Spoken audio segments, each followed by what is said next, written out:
Hi, everybody. This is Silvio Canto in Dallas, Texas, and welcome to our video commentary. It's Friday, November the 10th, and of course, tomorrow, November the 11th, is Veterans Day.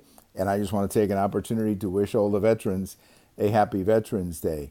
You know, we're very lucky. We're very lucky as a nation to have people who are willing to wear the uniform and defend us. And in some cases, of course, they suffer disabilities, or sometimes, unfortunately, they get killed in war. So we're very fortunate to have people like that among us who are our veterans.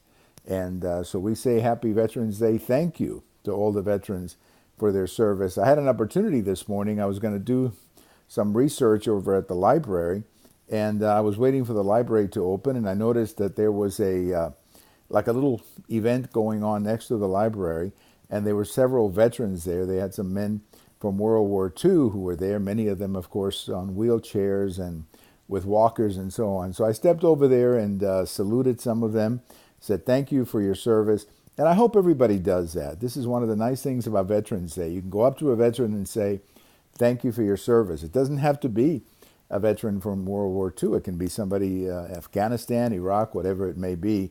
It's a day for all the veterans, including our number 3 son, who served in the U.S. Army and who's now attending the university. So happy Veterans Day to each and every one of you. We also want to say happy number 42, number 242. Let me get that number right. 242. Happy birthday to the U.S. Marines. They were founded back, I guess that would be 1775. You know, I didn't know that they went back that far, but it's pretty remarkable. The U.S. Marines, without question, one of the great fighting forces in the history of the world. So happy birthday to the Marines. Let's talk a little bit about this case down in Alabama with Judge Roy Moore. As you probably know, he's the candidate for the U.S. Senate, the GOP candidate for the U.S. Senate, and he has been all of a sudden hit by allegations that 38 years ago he touched a young woman, 14-year-old woman, or young woman, inappropriately.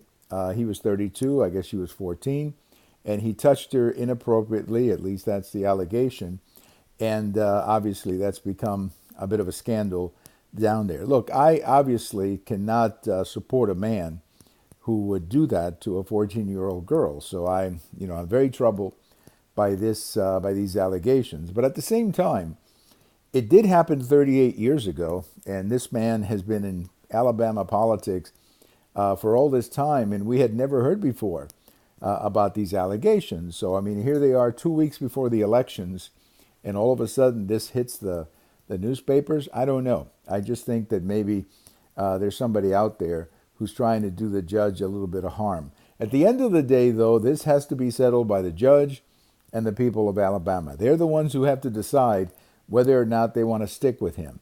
I think it's up to them. I think it's up to the people of Alabama.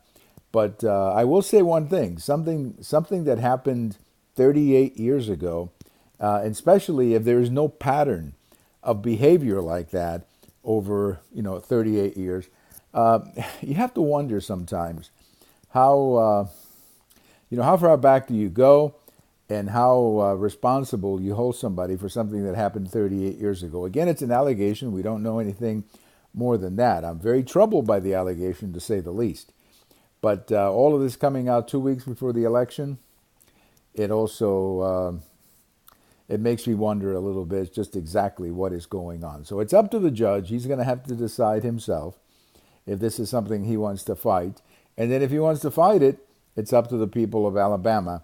And let's see what happens. It's really up to them. Just a quick update on a couple of American Thinker posts. I have one this morning, Friday morning, where I'm talking about the new changes in policy. The Trump administration has just put out some new changes with respect to Cuba. And I think these changes are overdue. I believe the Obama administration rushed way too soon to open an embassy in Cuba without demanding from the Cuban government, or at the very least, living up to the embargo that the Congress wrote many, many years ago. So I think the President Trump is correct on this. We will see where it goes, but I think for the time being, I believe that President Trump is correct in the actions that he took. I also have a post coming out Saturday morning. We're going to talk a little bit more about this on a future commentary. But you know, a lot of young people in the United States are now saying that they actually support socialism. And I just find that to be appalling. And I think it's a reflection on our education system that young people in the United States would find communism or socialism appealing. You would think that they wouldn't, considering the fact that many socialist and communist countries do not allow people to be free. So I don't know what to say other than our education system is failing us when we're putting kids out there who believe that socialism is actually better than capitalism. Thank you for watching, folks. Thank you for watching my video commentaries. We have them all over at YouTube. We also have them at Twitter, and we have them on my blog. Have a great weekend, everybody. And again, happy Veterans Day to all of you out there who've worn the uniform of the United States. Bye-bye, everybody.